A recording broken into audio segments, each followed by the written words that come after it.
I'm Audrey Mitchell, 29, and I never thought my luxury condo view would bring my estranged parents back into my life. After 7 years of silence, my phone lit up with 15 missed calls from the people who emotionally abandoned me when I chose computers over their hardware store. As I stood frozen in my kitchen, a voicemail played. "Honey, we need to talk. It's urgent. Please call us back." Then my phone pinged with a text that made my stomach drop. "We need $39,000. Family emergency. Call immediately." Before I dive into this wild story, let me know where you're watching from in the comments. If you've ever dealt with family drama over money, hit that like button. And if you want more stories about setting boundaries with toxic family members, subscribe now, because, trust me, what happened next is something you'll want to hear. Growing up in Millbrook, Ohio, a town so small it barely registered on maps, my childhood was defined by the hardware store my parents owned. Mitchell's Hardware was a fixture on Main Street since my grandfather opened it in 1962. The faded red brick building with the hand-painted sign was my second home, where I spent afternoons stocking shelves and weekends at the register. My parents, Richard and Catherine Mitchell, made it clear from the time I could walk that the store would someday be mine. The Mitchell legacy, my father would say, chest puffed with pride despite the store's dwindling profits. 4 generations of serving this community. But I had different dreams. While other kids played outside, I was taking apart our family computer, fascinated by its inner workings. By 13, I'd built my first PC from salvaged parts. My cousin Jessica was the only one who supported this passion. 4 years older and infinitely cooler in my eyes, she would sneak me computer magazines and defend me when my parents complained about my unhealthy obsession. "Audrey's brilliant with technology," she'd tell them. "That's the future, not hardware stores." My parents would exchange looks the kind adults think kids don't notice. When I was selected for an advanced computer science program during my junior year of high school, the tension erupted. I needed my parents' permission to attend classes at the community college 3 afternoons a week, which meant less time at the store. "This is ridiculous," my father had shouted, slamming his fist on our kitchen table. "You have responsibilities here, Audrey. The store isn't going to run itself." "It's just 3 afternoons," I pleaded. "This program could help me get scholarships." "Scholarships for what?" my mother asked, her voice suddenly quiet. "You're going to community college for business, then coming back to manage the store." That night was the first time I openly defied them. "I'm applying to MIT for computer science," I announced. "I don't want the store." The silence that followed was deafening. Their first major betrayal came on my high school graduation day. I'd been named valedictorian, a fact that should have filled any parent with pride. But that morning, I found a note on the kitchen counter. "Working at the store. Keys are on the hook if you need the car." I gave my speech to an audience missing my parents' faces, fighting tears as I talked about pursuing dreams. Jessica was there, cheering loudly enough for 3 people, and later took me for ice cream where she slipped me an envelope containing $500. "For your dorm room," she whispered. "Don't tell them." The summer before college was Arctic in our house.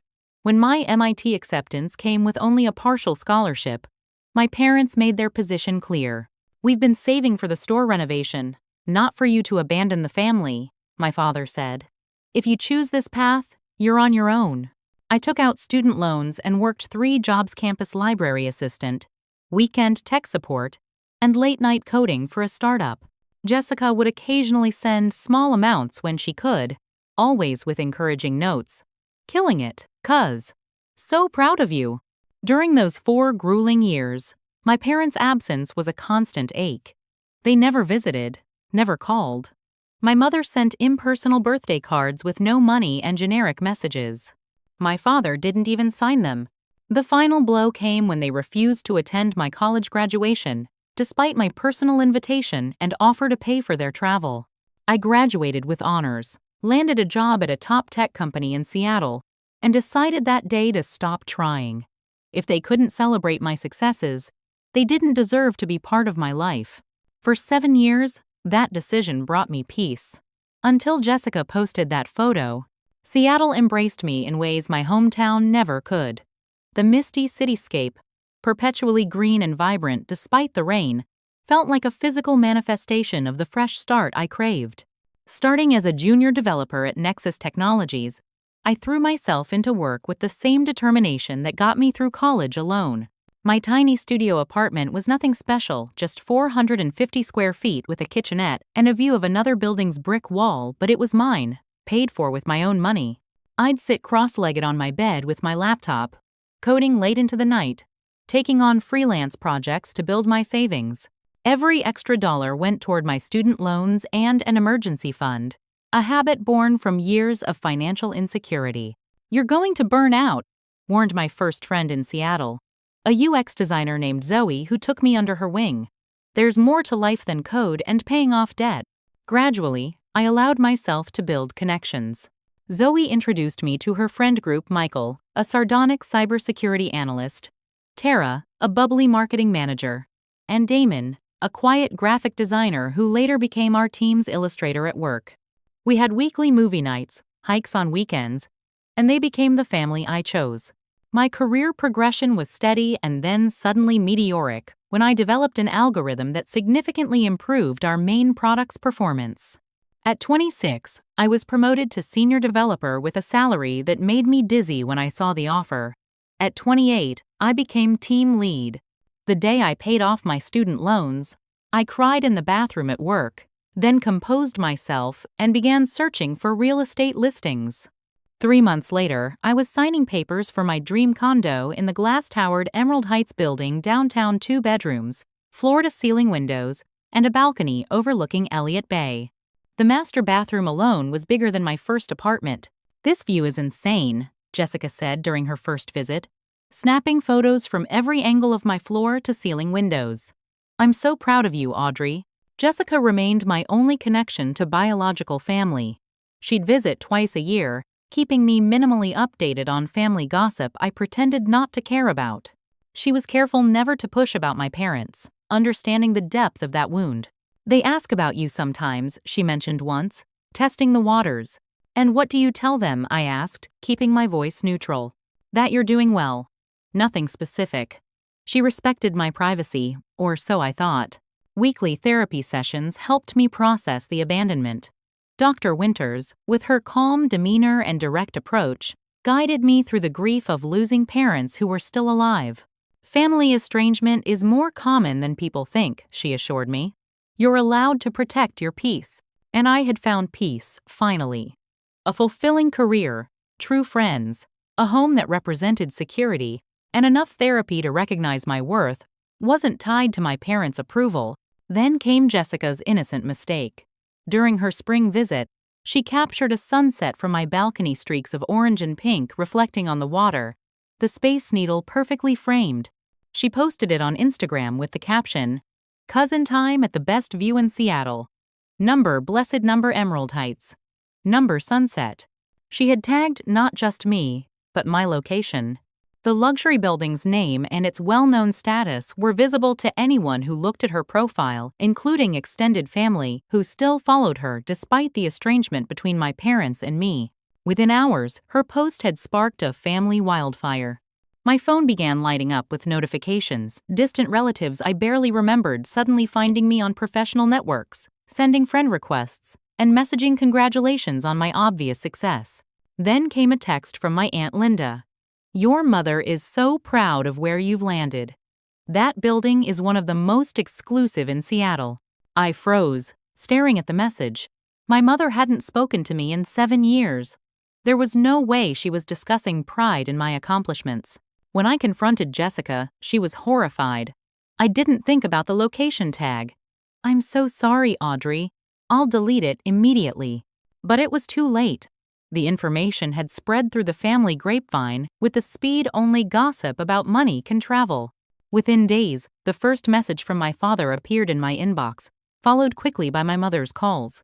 The family that had forgotten I existed suddenly remembered me very clearly, and apparently, they remembered my bank account too. The first voicemail from my mother was tentative, almost shy. "Audrey, honey, it's Mom. It's been too long. Please call me back when you get a chance." Her voice sounded older, more fragile than I remembered. The second was slightly more urgent. "Audrey, please call us. We miss you, and we need to talk about some family matters. By the fifth voicemail, the pretense had started to crack. Audrey Mitchell, this is your mother. I don't understand why you're ignoring us. We're still your parents, regardless of our disagreements. The 10th message dropped any warmth altogether. Your father's blood pressure is through the roof, worrying about you and this situation. If anything happens to him, I hope you can live with yourself. I played these messages for Dr. Winters during our emergency session, scheduled after I had a panic attack at work triggered by seeing my mother's name flash across my phone screen for the 15th time. This is textbook emotional manipulation, Dr. Winters noted, her usually calm expression tightening. Their escalating urgency without any clear explanation is concerning. How are you feeling about maintaining your boundaries? Conflicted, I admitted. Part of me is curious about what they want after all this time. Another part is terrified of letting them back in. That's a natural response. Remember, engaging doesn't mean surrendering your boundaries. You can listen without committing to anything. I decided to ignore them temporarily while I processed my feelings. That evening, Michael came over with takeout and practical advice. Block their numbers if it's causing you anxiety, he suggested, passing me a container of pad thai. Whatever emergency they're claiming survived 7 years of no contact. It can wait until you're ready. Jessica called that same night, clearly distressed. I'm so sorry, Audrey. Aunt Catherine cornered me after church, asking about your job and condo. The whole family's talking about how successful you must be. Someone even Googled the average price of units in your building. It's not your fault, I assured her, though a part of me wondered how much she'd shared beyond that photo. They're saying you abandoned the family when they needed you. It's so backwards. Jessica's voice dropped to a whisper. I think they're in financial trouble. Uncle Richard was asking if you ever mentioned helping family with investments. I thanked her for the warning and tried to put it out of my mind. But the universe had other plans. The next day, I was coding at my desk when our receptionist called. Audrey, there's a Catherine Mitchell insisting on seeing you. She claims it's a family emergency. Security is asking what you want to do. My heart stopped. 7 years of silence, and my mother had tracked me to my workplace. I'm in the middle of a project. Please have security escort her out, I managed to say. My voice surprisingly steady despite the tremor in my hands. Through the glass walls of our office, I watched my mother, hair now streaked with gray, wearing a dress I didn't recognize, gesticulating wildly at the security guard who blocked her path to the elevators. Colleagues glanced curiously between the commotion and me, and I felt my carefully constructed professional image cracking. I locked myself in a bathroom stall, hyperventilating as memories flooded back the empty seats at my graduations, the nights I'd cried myself to sleep in my dorm, the Christmas I spent alone because I couldn't afford the flight home and wasn't sure I'd be welcome anyway. My boss, Diana, knocked gently on the stall door. Audrey? Security removed her from the building. Take whatever time you need. Later that night, an email arrived from my father, the first direct communication in 7 years. Audrey, your behavior today was unacceptable. Your mother traveled all this way to see you, and you had security remove her like a criminal. We raised you better than this. I wouldn't reach out if it wasn't important. The store is struggling. The big box hardware chain that opened on the highway has taken most of our customers. Your mother has medical bills from her thyroid condition, and the bank is threatening foreclosure on both the store and our house. We need $39,000 for essential renovations to remain competitive and keep the business that's been in our family for generations. This is your heritage too, regardless of the path you've chosen. Family helps family. Dad. The email contained no apology for 7 years of silence, no acknowledgement of their absence during the most important milestones of my life, just an expectation that I would hand over my hard-earned money to save the store I'd been punished for not wanting. As I was absorbing this shock, a follow-up email arrived, a forwarded newsletter from my company announcing my recent promotion and leadership of our new AI integration project. The subject line read, "We've always been proud of your accomplishments." They had been monitoring my career all along, not out of parental pride, but to calculate my worth to them. Against the advice of literally everyone in my support system, I agreed to meet my parents at a coffee shop halfway between my office and my condo. I chose the location carefully public enough to prevent a scene, upscale enough to establish that I wasn't the desperate college student they remembered, and close enough to work that I could claim an emergency and escape if necessary.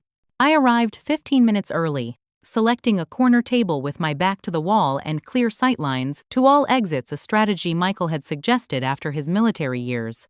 The tactical approach to meeting my own parents struck me as both ridiculous and necessary. They arrived exactly on time, my father scanning the cafe with the same shrewd gaze he used to assess customers at the store. My mother spotted me first, her face transforming with a smile that didn't quite reach her eyes. "Audrey!" She rushed forward as if to embrace me, but I extended my hand instead. The handshake visibly startled her, creating our first awkward moment of many. My father nodded stiffly. "You look well." They'd aged more than I expected. My father's once dark hair was completely gray, his posture slightly stooped. My mother had gained weight, her face rounder but etched with unfamiliar lines. They were strangers wearing my parents' faces. After ordering an Americano for me, chamomile tea for my mother, black coffee for my father, an uncomfortable silence descended. "Your condo looks beautiful from the pictures," my mother finally offered. "Such a prestigious building." "Jessica shouldn't have posted those without permission," I replied neutrally. "We're so proud of what you've accomplished," my father said, ignoring my comment. "Senior team lead already. Your grandfather would have been impressed." The casual reference to family pride after 7 years of silence made something snap inside me. Let's not pretend this is a regular family catch-up. "You wanted to meet. Why?" They exchanged glances, that same look from my childhood when they were coordinating their approach. "We owe you an apology," my mother began, her voice taking on a rehearsed quality. "We handled things poorly when you chose your path. We were hurt and didn't know how to process that you didn't want the legacy we'd planned for you. We've had time to reflect," my father continued seamlessly. "Family disagreements shouldn't lead to years of separation. We want to rebuild our relationship." Their apology mentioned no specific actions, offered no real accountability. Just vague references to handling things poorly and family disagreements, as if they'd forgotten my birthday rather than abandoned me at every significant milestone of my adult life. Before I could respond, my mother reached across the table to touch my hand. I fought the urge to pull away. "We've also run into some trouble with the store," she said, her voice softening. "The neighborhood has changed. That big corporate hardware chain is driving all the small businesses out. We need to renovate completely to survive," my father added. "New inventory system, updated displays, expanded services. We've got contractors ready to start, but we're short on funds." "How short?" I asked, though I already knew the answer. $39,000, my father stated, as if requesting to borrow a pen. "We consider it an investment. Once the store is turning a profit again, we'd pay you back with interest." The rehearsed way they presented this investment opportunity made it clear this was the real purpose of our reunion. Not reconciliation, not genuine regret for abandoning their daughter, but access to my bank account. "We've already told the family you're helping," my mother added, dropping any pretense. "Everyone is so relieved. They've been worried about us losing the store and the house. You told people I agreed to give you money before even speaking to me?" I kept my voice low despite my growing anger. "We knew you'd want to help family," my father replied, a hint of the old authority in his tone. "Besides, we have the perfect repayment plan." He pulled out a folder and slid it across the table. Inside was a business proposal with projected earnings after renovation, a repayment schedule, and most shockingly, my own financial information. My salary, estimated monthly expenses based on my condo's HOA fees, and even my student loan payoff date were listed in a spreadsheet. "How do you have this information?" I demanded, blood running cold. My mother had the grace to look uncomfortable. "Jessica's husband works at Seattle First Bank. He illegally accessed my financial records?" I interrupted, my voice rising despite my efforts to stay calm. "Don't be dramatic, Audrey," my father dismissed. "Greg was just helping family. We needed to show potential investors that our guarantor is financially solid." "Guarantor? Investors? I haven't agreed to anything." But you will, my mother said confidently. It's your family legacy too, even if you chose not to run it. The entitlement in her voice, the absolute certainty that I would hand over my hard-earned money to people who had contributed nothing to my success, ignited something fierce within me. No, I said simply, gathering my things. I won't be giving you money. And tell Greg I'll be reporting him to the bank and the authorities for accessing my records without permission. My father's face darkened. After everything we did for you, what exactly did you do for me? You missed both my graduations. You cut me off financially. You didn't call on my birthdays. You weren't there when I was working 3 jobs and eating ramen for every meal to put myself through college. My mother's eyes welled with tears, whether genuine or tactical. I couldn't tell anymore. We're your parents, Audrey. Family has obligations. Obligations go both ways. You abandoned your obligations to me years ago. I stood up, leaving my coffee half finished. Please don't contact me again. As I walked out, my father called after me.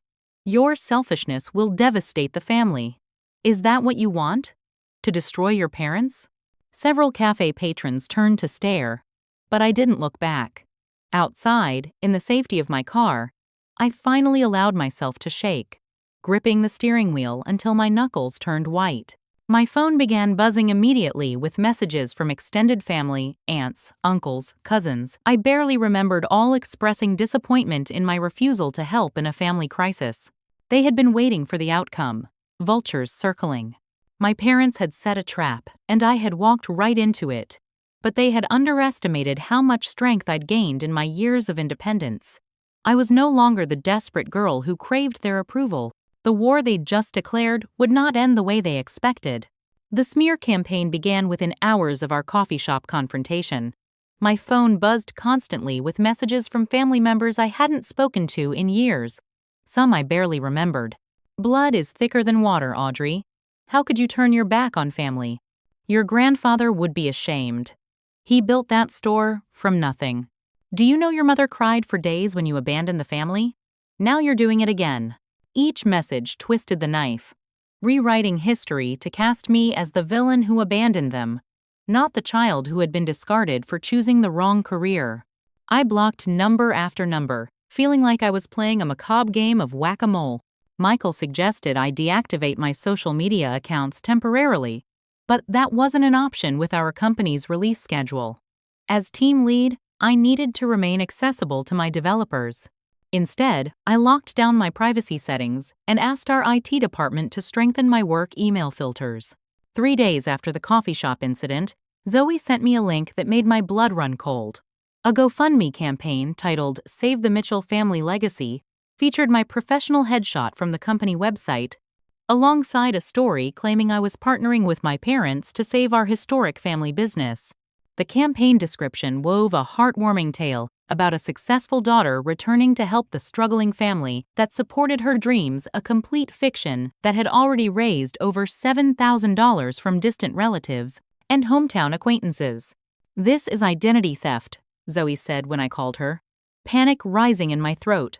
You need a lawyer, like yesterday. I contacted GoFundMe immediately, but removing the campaign would take time. Meanwhile, donations continued to roll in based on lies about my involvement. That evening, Jessica called.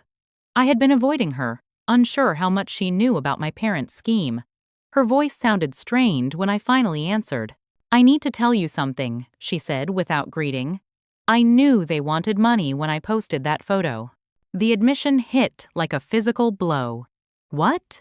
They've been talking about your job for months. Ever since they saw the article about your promotion in the Seattle Tech Journal.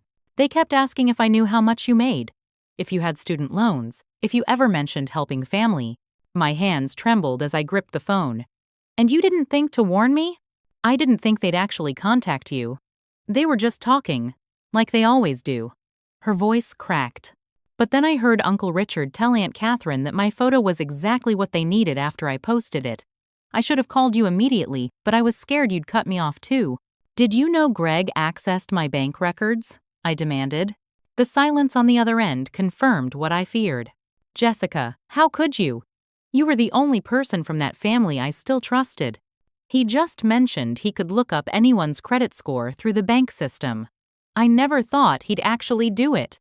I swear, Audrey, I told him that was illegal when I found out. But you didn't tell me. The betrayal stung worse than anything my parents had done. Jessica had been my ally, my one connection to family that didn't hurt. I was going to, but then everything happened so fast with them contacting you. She was crying now. They're saying you promised to help and then backed out, that you're flaunting your wealth while they lose everything. And you believed them? I asked, my voice hollow. Of course not. But they said they just need help this one time. Maybe, if you just stop. I cut her off. They abandoned me, Jessica. For 7 years.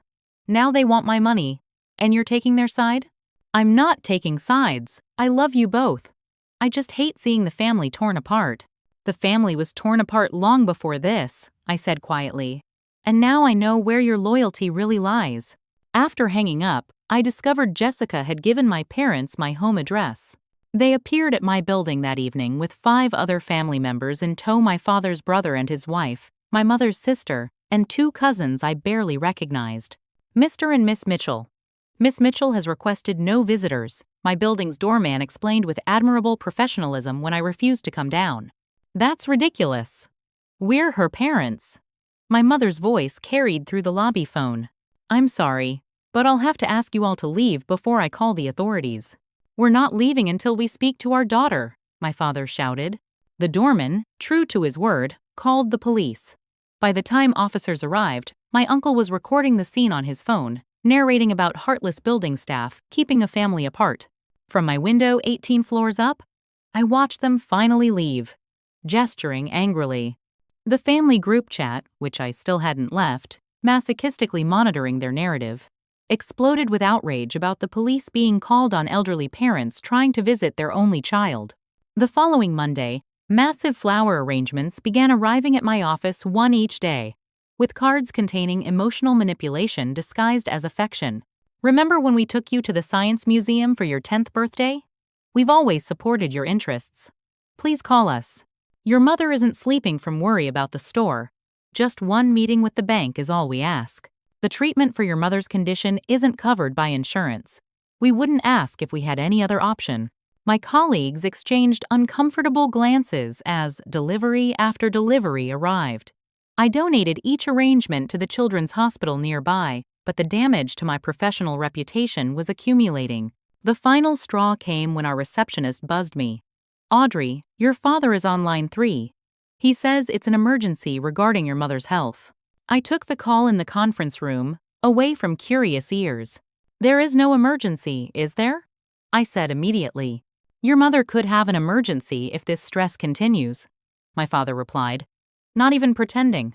Our meeting with the bank is tomorrow. We need you there. Stop calling my workplace. Stop sending flowers. Stop using my image for fundraising. Stop all of it. The project you're leading, the AI integration thing, that's a big deal for your company, isn't it? The abrupt change of subject caught me off guard. It would be unfortunate if your focus was compromised by family concerns. The threat was thinly veiled. Are you actually threatening my career now? I'm simply pointing out that family matters can be disruptive.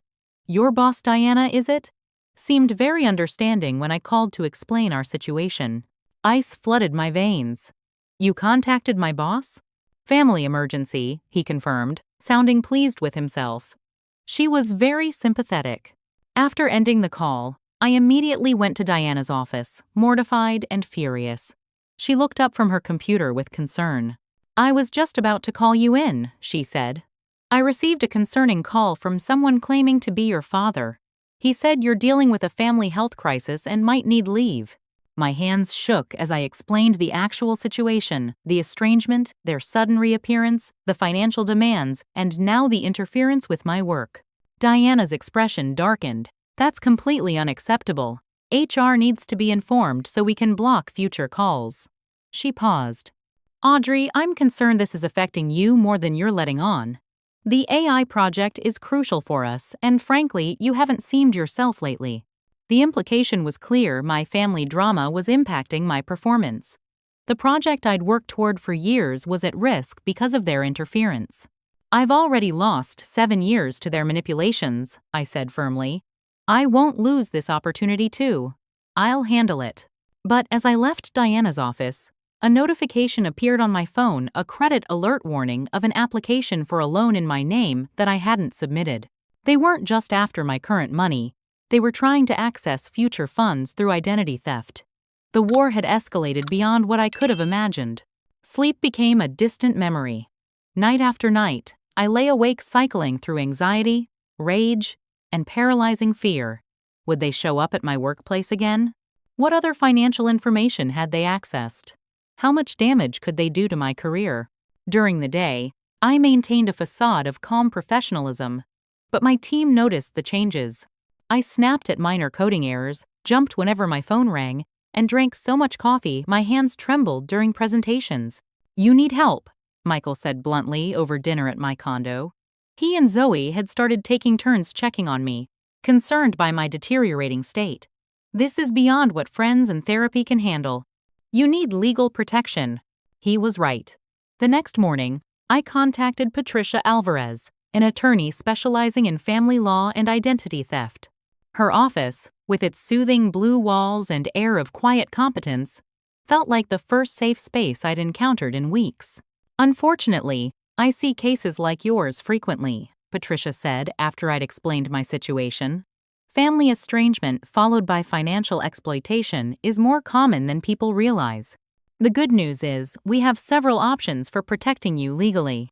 We discussed cease and desist orders for the harassment, fraud alerts on my credit reports, and legal action against my cousin's husband for the bank privacy violations."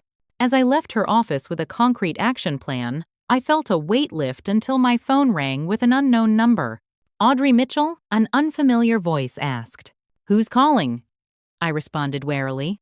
"This is Nurse Garcia from Millbrook Community Hospital. We're calling about Richard Mitchell. You're listed as his emergency contact." My stomach dropped. "What happened?" "Your father was brought in with chest pains and elevated blood pressure. He's asking for you." Part of me wanted to hang up, to assume this was another manipulation tactic. But what if it wasn't? What if the stress of our conflict had actually triggered a cardiac event? "Is he stable?" I asked. "He's undergoing tests. The doctor wants to keep him overnight for observation." I thanked her and ended the call, then immediately phoned my mother's cell. It went straight to voicemail. I called the hospital back and asked to be connected to my father's room. "Audrey?" His voice sounded weak, theatrical. "I didn't think you'd call. Are you okay?" I asked neutrally. "Chest pains. Doctor says it could be my heart." He paused dramatically. "The stress of everything. The store. Your mother's condition. Your refusal to help the family. Even from a hospital bed, he was manipulating."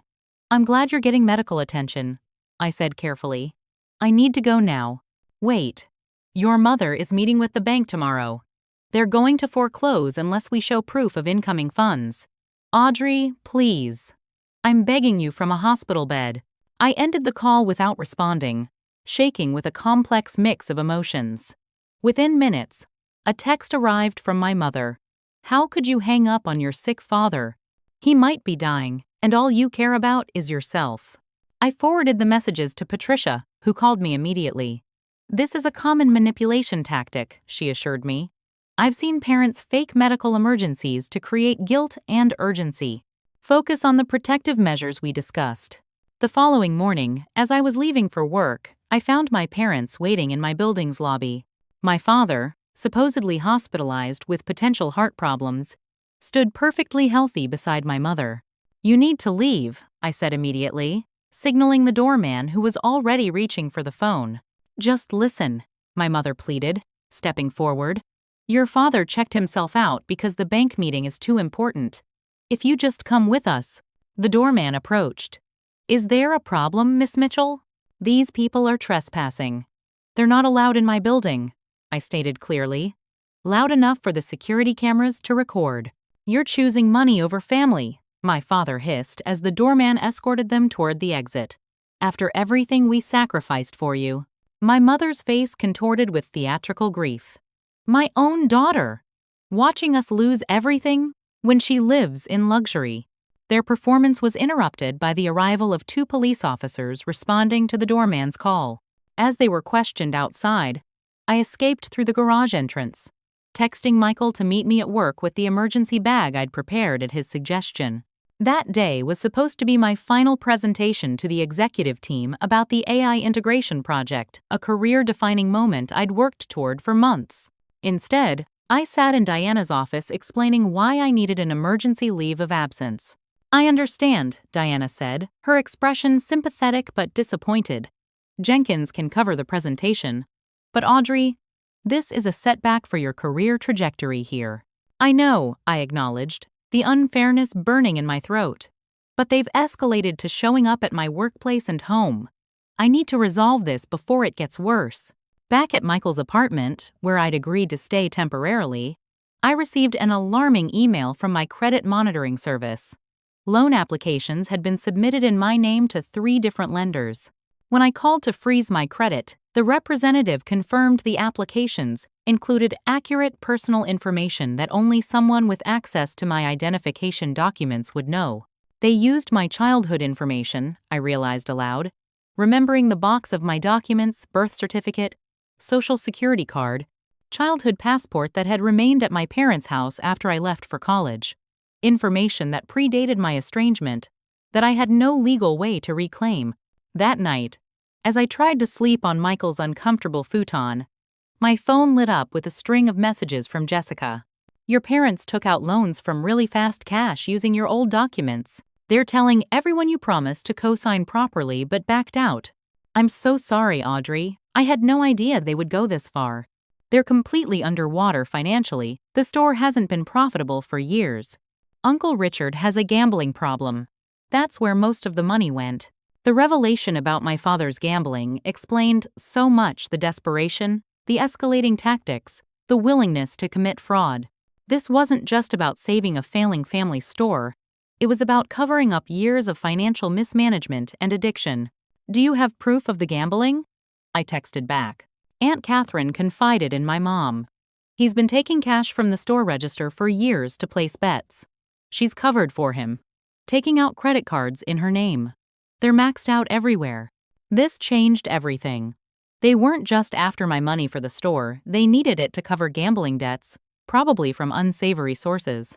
The identity theft attempts suggested they were truly desperate.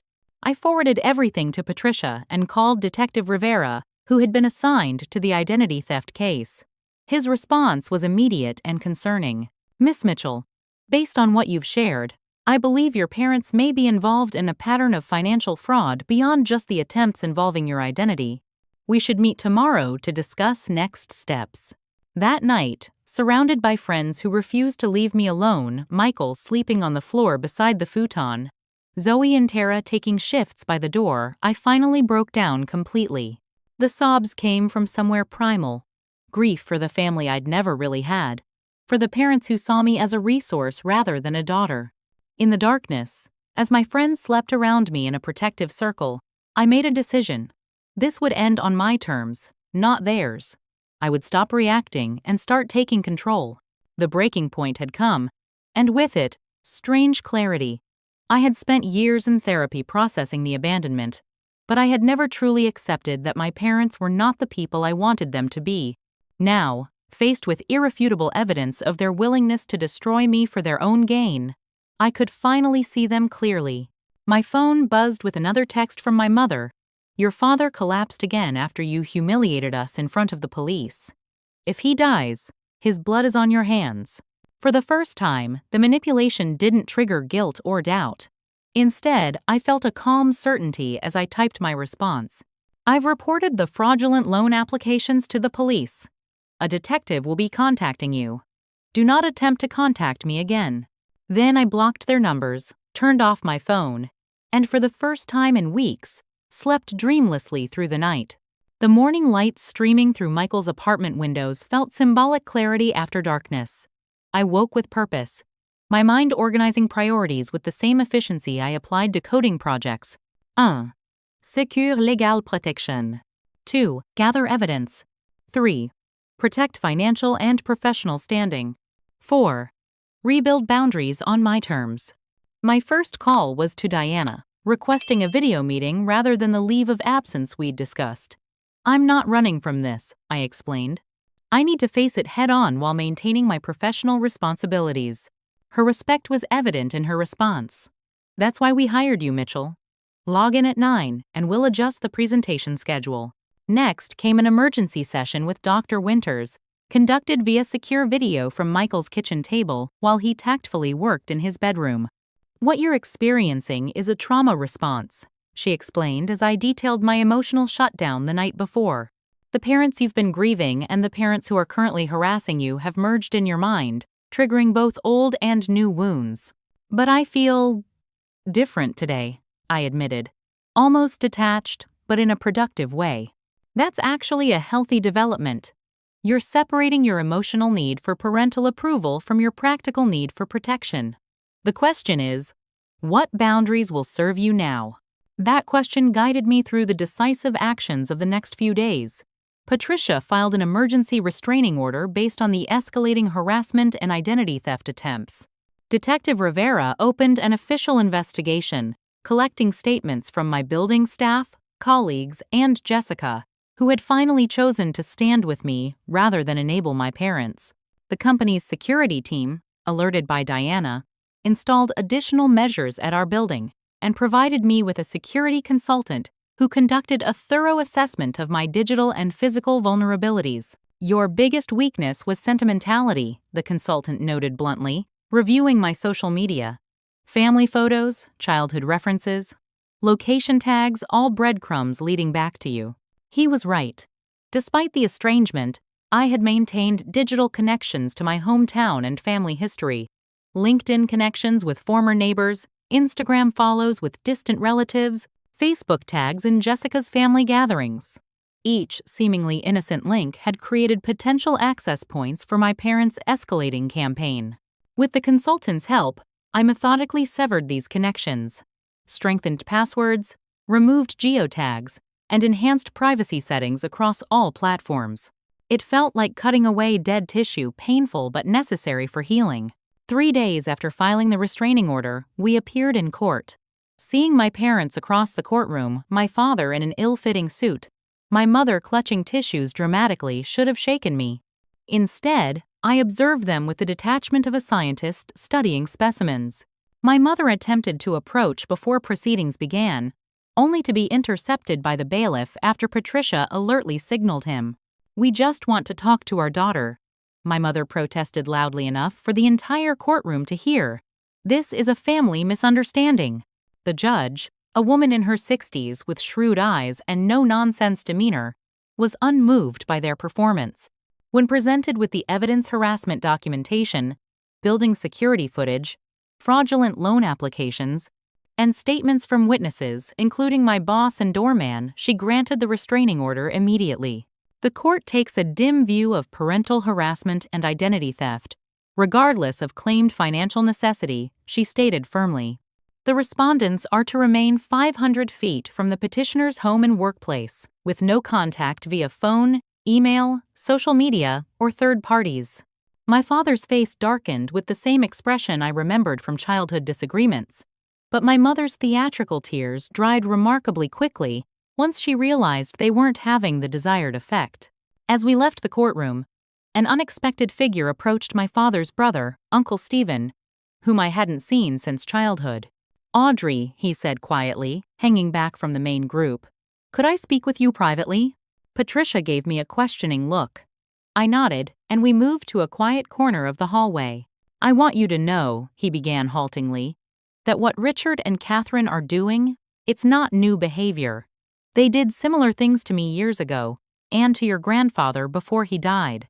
The revelation stunned me. "What do you mean?" "Your father has always had issues with money.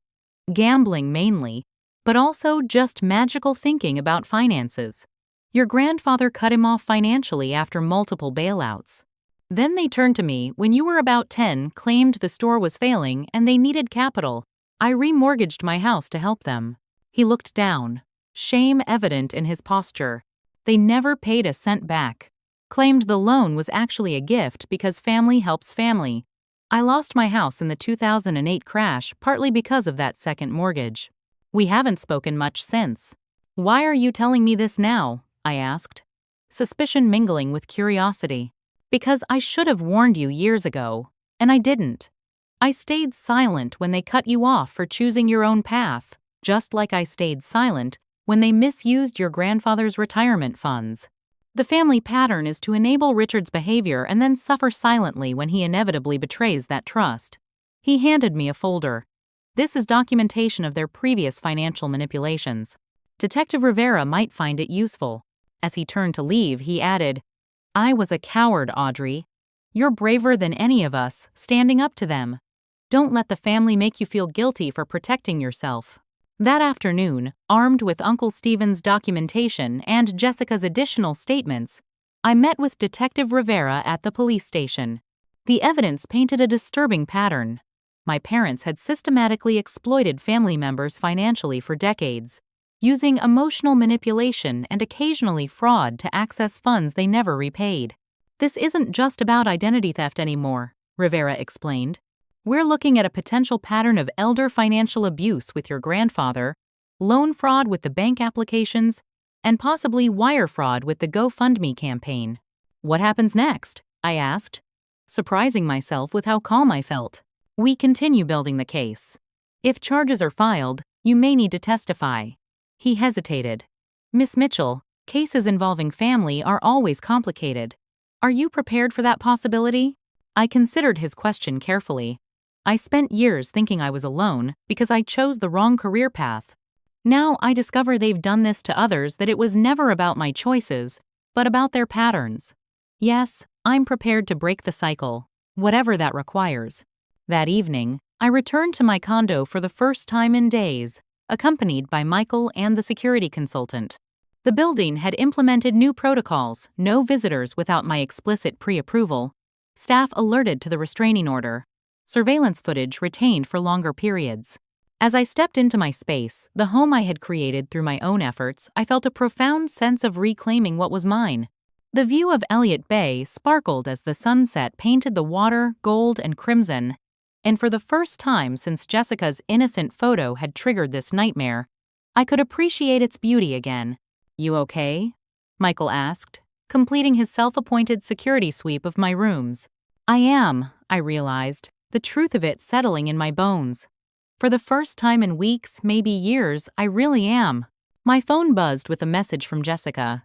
Can we talk? I'm in town at the hotel around the corner.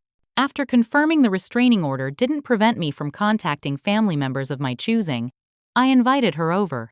The security consultant gave me a disapproving look but respected my decision, departing with a reminder to use the panic button app he'd installed on my phone if needed. Jessica arrived, looking worn and nervous, nothing like her usual confident self. I wasn't sure you'd want to see me, she admitted as I let her in. I'm not sure either, I answered honestly. But you did eventually tell me the truth, and according to Detective Rivera, your statement was helpful. She nodded, taking in the view with a wistful expression.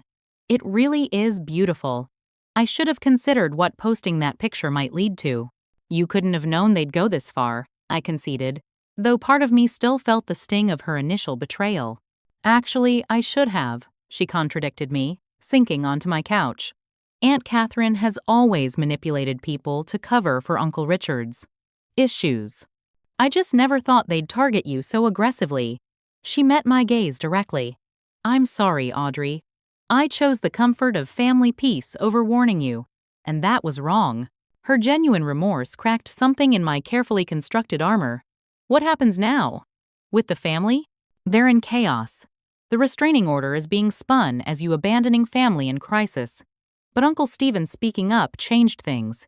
Some people are starting to question the narrative. She hesitated. And the bank is investigating Greg for accessing your records. He might lose his job. Actions have consequences, I said, not unkindly. Yes, they do, she agreed quietly. I'd like to make amends, if you'll let me. Not excuses, not pressure to reconcile with them, just being the family member I should have been all along. Supporting your boundaries instead of undermining them. It wasn't a decision I could make immediately. But it was a start, the first honest conversation about family dynamics we'd ever had. That night, after Jessica left with tentative plans to meet for coffee later in the week, I slept in my own bed for the first time in days. As I drifted off, I realized I had done something I'd never managed before.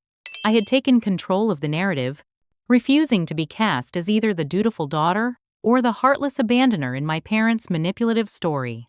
I was writing my own story now, with boundaries firmly in place, and for the first time in my life, I wasn't seeking anyone's approval for the choices I made. The courtroom was quieter this time, lacking the theatrical performance my parents had staged during the restraining order hearing.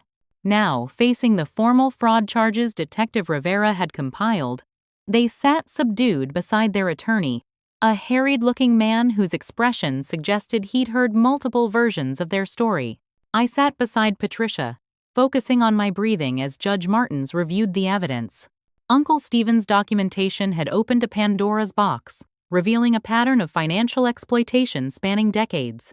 My grandfather's missing retirement funds, 3 maxed-out credit cards in my mother's elderly aunt's name, loans from family members never repaid. The fraudulent loan applications using my information were merely the latest in a long history.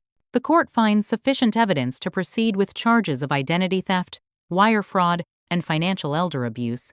Judge Martins announced, her voice steady and unmoved by my mother's renewed tears. Bail is set at $20,000. The defendants will surrender their passports and remain within county limits pending trial. Outside the courtroom, Detective Rivera approached with an update. The bank's internal investigation confirmed that your cousin's husband accessed your financial records without authorization. He's been terminated and may face separate charges. I nodded, processing this latest consequence without satisfaction or remorse, simply acknowledging another ripple from the stone my parents had cast. Are you holding up okay?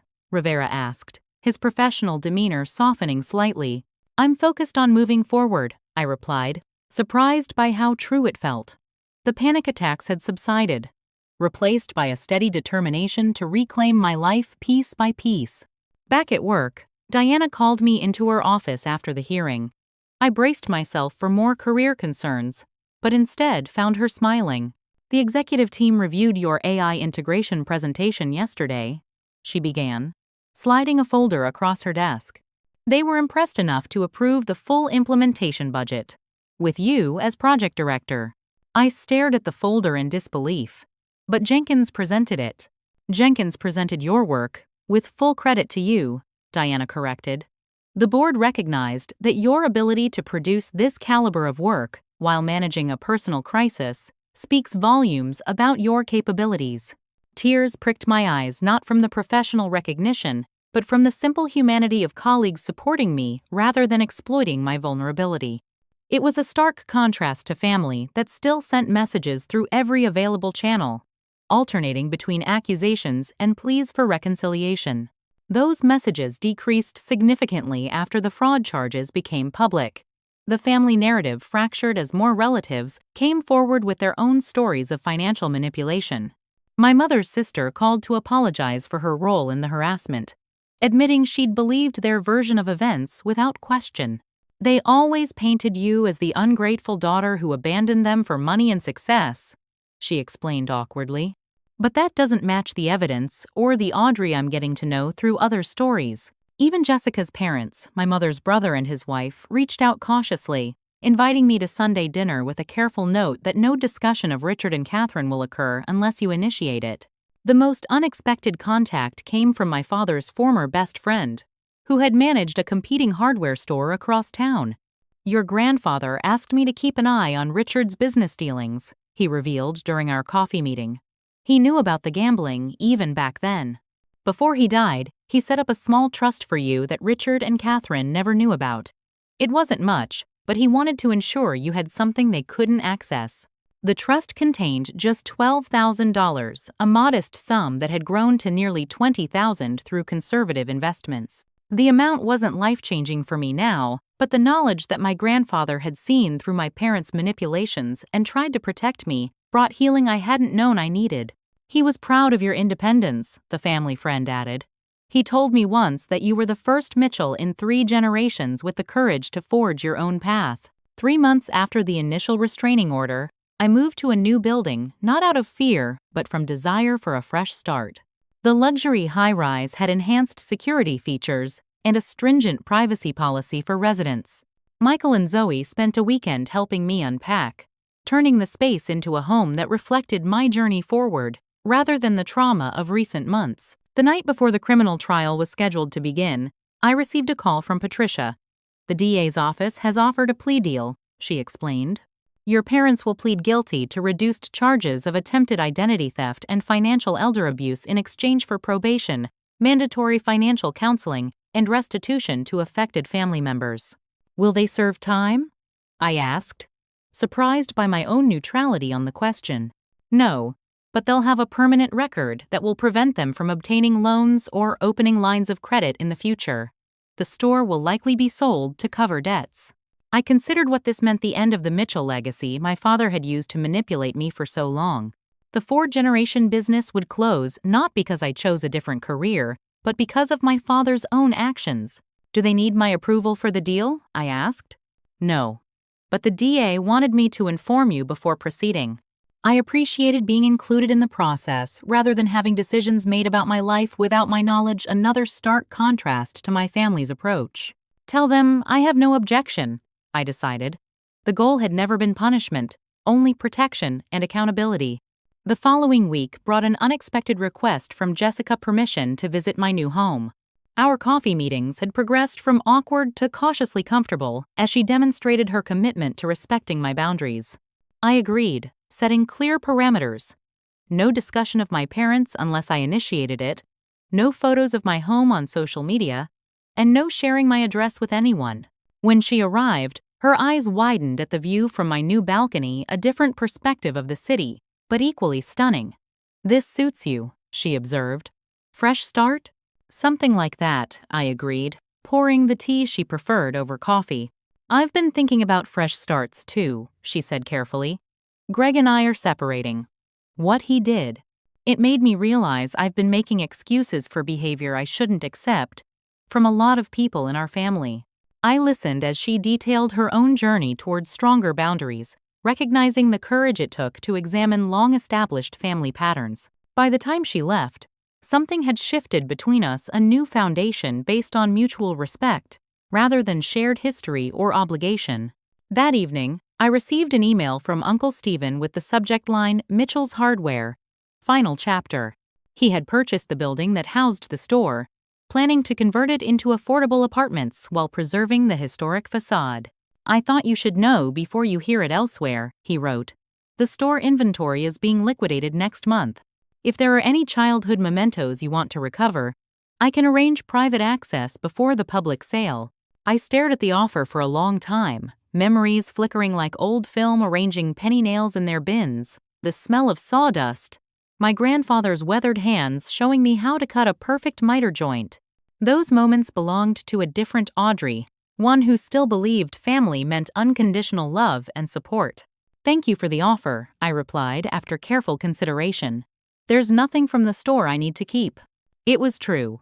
The memorabilia that mattered, photos of my grandfather, the small projects we'd built together, had traveled with me to college and beyond. The rest could remain in the past as the store transformed into something new and, hopefully, more beneficial to the community. The final piece of resolution came unexpectedly, through the professional network I'd carefully rebuilt after my parents' interference. A former colleague introduced me to a nonprofit that supported students pursuing STEM education without family financial support. Their statistics were sobering: countless talented young people abandoned academic dreams due to family estrangement, often for similar reasons to my own experience. "We're looking for board members who understand the challenges these students face," the director explained during our video call. "Your name came up as someone who succeeded despite family obstacles." The opportunity resonated deeply. My journey from abandoned college student to successful tech leader could potentially help others facing similar paths. The monthly commitment was manageable alongside my work responsibilities, and the personal satisfaction of transforming my painful experience into support for others felt like the resolution I hadn't known I was seeking. At our first board meeting, I met 3 scholarship recipients, brilliant young people pursuing dreams in engineering, computer science, and biotechnology despite family disapproval or abandonment. Their determination reminded me of my own college years, but unlike my experience, they had a support system of mentors and resources. "You're not alone," I told them during my introduction. "Your worth isn't determined by whether your family recognizes your potential." The words were as much for my younger self as for them, a truth I had fought to learn through years of therapy and recent months of crisis. That night, I stood on my new balcony watching the city lights, reflecting on the journey from that first shocking phone call to now. My parents had wanted $39,000 to save a legacy built on manipulation and exploitation. Instead, they had triggered a cascade of consequences that ultimately freed me and others from cycles of financial and emotional abuse. The family legacy they had weaponized against me had crumbled, but in its place, I was building something stronger and more meaningful, a life defined by healthy boundaries, genuine support, and the freedom to define family on my own terms. 6 months passed like a deep breath finally released. Seattle's summer arrived with uncharacteristic sunshine that seemed to reflect my internal clearing. My promotion to project director came with a corner office overlooking the Sound, where I sometimes paused during busy days to ground myself in how far I'd come. The AI integration had launched successfully, earning our team recognition throughout the industry and solidifying my professional reputation beyond the family drama that had temporarily threatened it. Diana had become not just a boss but a mentor, teaching me to leverage my natural boundary-setting skills into effective leadership. "The ability to say no clearly is underrated in management," she noted during one of our weekly meetings. "You've developed that muscle through necessity, but it serves you well here." My parents' legal issues had concluded with the expected plea deal. According to Jessica, who maintained cautious contact with them, they had downsized to a small apartment after the store sold. My father attended mandatory gambling addiction counseling, and my mother had taken a part-time job at a local craft store, her first paid employment in decades. The restitution payments to affected family members had begun, though the token amounts, a few $100s monthly split between multiple relatives, would take years to fulfill the debt. The court-appointed financial counselor had structured a repayment plan that prioritized my grandfather's depleted retirement account, now being restored to my grandmother's care. I maintained the restraining order despite occasional pressure from well-meaning relatives who pushed for reconciliation. "They're still your parents," they would say, as if that biological connection automatically deserved forgiveness regardless of behavior. Dr. Winters helped me navigate these conversations. Forgiveness is a personal journey that may or may not include reconciliation. She reminded me during our now monthly sessions. You can release the anger without resuming contact. The anger had indeed subsided, replaced by a more complex understanding.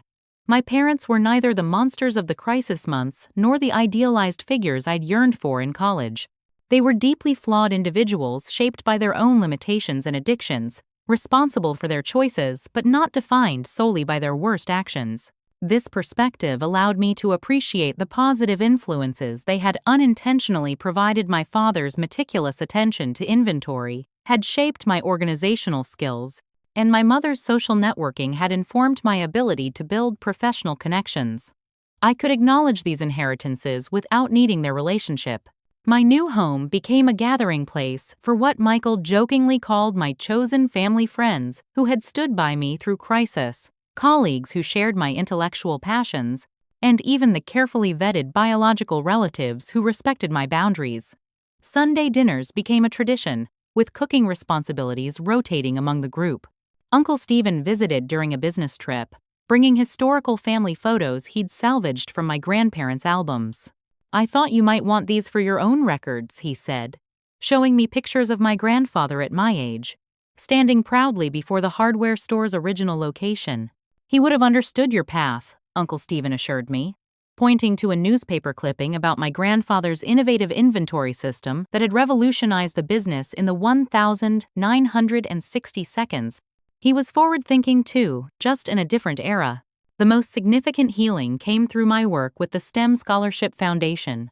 I established a personal scholarship specifically for students estranged from family due to career choices, funding it initially with the money from my grandfather's secret trust, a fitting continuation of his attempt to support my independence. The first recipient was Mia Chen, a brilliant computer science student whose immigrant parents had cut contact when she chose tech over medical school. Her determination and resilience reminded me so much of my younger self that our mentoring sessions often left me emotional afterward. "How do you stop caring what they think?" she asked during one particularly difficult meeting after her parents had refused to attend her honors ceremony. "You don't stop caring entirely," I admitted, "but you build a life so fulfilling that their approval becomes less central to your identity. You celebrate your achievements with people who genuinely support your choices." To demonstrate this principle, I organized a small reception for Mia and the other scholarship recipients after their honors ceremony, inviting my friends, supportive colleagues, and the foundation board members. Watching these young people receive the recognition they deserved from a community that valued their contributions was profoundly healing for all of us.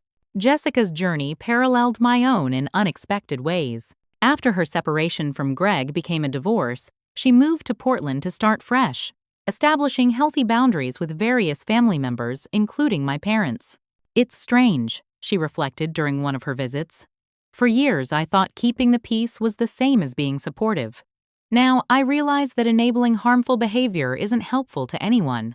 Our relationship had evolved into something more authentic, no longer defined by childhood loyalty or family obligation, but by genuine connection and mutual respect. She had become, ironically, more truly family after the rupture than she had been before. On the anniversary of the day my parents first reappeared in my life, I hosted a special dinner gathering not to commemorate the trauma, but to celebrate the growth that had followed. My home filled with laughter as Michael debated programming languages with my team members, Zoe discussed art with Uncle Stephen, and Mia described her summer internship to an attentive Jessica. Looking around the table at these diverse connections, some chosen, some biological, all meaningful, I realized I had created something my parents had never managed despite their obsession with family legacy.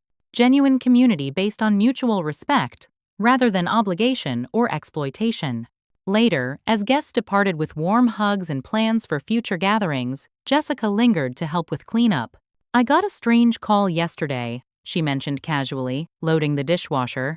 "Aunt Catherine asked if I thought you might be willing to meet with them on neutral ground. Just to talk, no money involved." I paused, wine glass half raised. "What did you tell her?" "That it wasn't my place to speak for you, and that pressuring me to intervene would violate the boundaries we've established." She closed the dishwasher with a satisfying click. "I gave her your lawyer's contact information instead." "Thank you," I said simply, appreciating how far we'd both come in, recognizing and enforcing healthy boundaries. "Do you think you'll ever want to see them again?" she asked carefully. I considered the question thoughtfully. "I don't know. Maybe someday, if there's genuine change and accountability.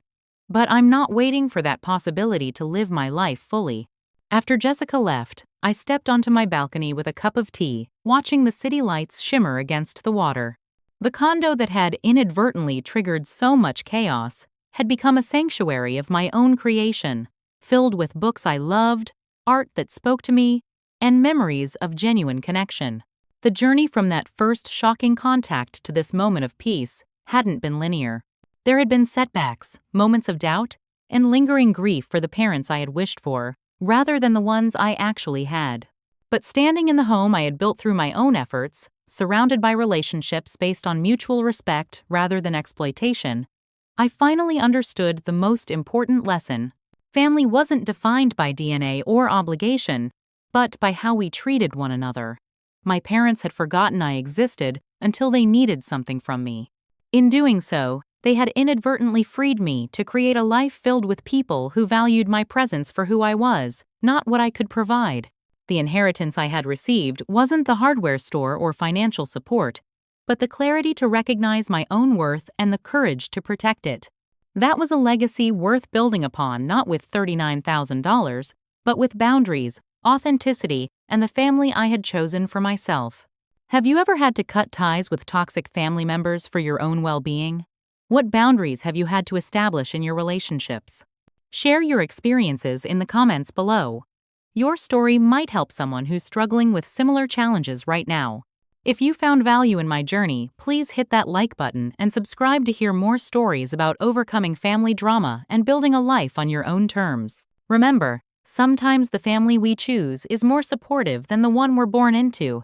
Thank you for listening to my story, and I wish you strength and peace on your own journey to healthy relationships.